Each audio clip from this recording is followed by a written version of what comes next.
جماعت اہل حدیث کے مایہ ناز خطیب، مذہبی اسکالر، محترم و مکرم پروفیسر ڈاکٹر عبدالرزاق ساجد کے نیو بیانات، خطبات، دروس قرآن و حدیث کی روشنی میں سننے کے لیے ہمارے یوٹیوب چینل کو سبسکرائب کریں، فیس بک پیج کو بھی فالو کریں۔ بارک اللہ فیکم۔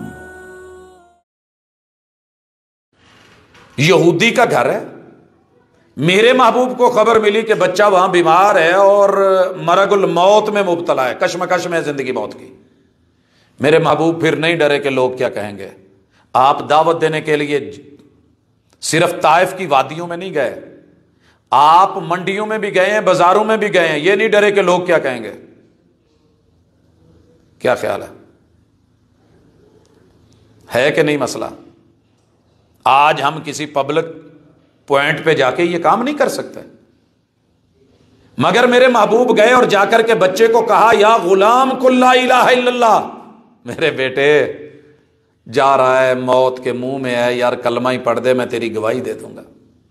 یہاں بیٹے نے باپ کی طرف سوالیہ نظروں سے دیکھا، ابو آپ کیا کہتے ہیں؟ ابو آپ کیا کہتے ہیں؟ دنیا سے نہ پوچھ کے کیا کہتی ہے؟ اس یہودی باپ نے جواب دیا آتے ابل قاسم، آج اپنے باپ سے نہیں پوچھ، قاسم کے ابو آئے ہوئے ہیں، جو وہ کہہ رہے ہیں وہ مان، ان کی مان۔ اللہ تجھے اور مجھے، ہم سب کو حق کو ماننے اور حق بولنے کی اور الاپنے کی توفیق دے دے۔ ادھر بچے نے حق بولا ہے، کلمہ بولا ہے، لا الہ الا اللہ الاپا ہے، ادھر روح پرواز ہوگی اور محبوب کہتے ہیں کفن دفن کا اہتمام کرو، انہ ماتا مسلمہ، یار یہ مسلمان ہو کے گیا ہے۔ اللہ ہمیں ایسی توفیق دے دے۔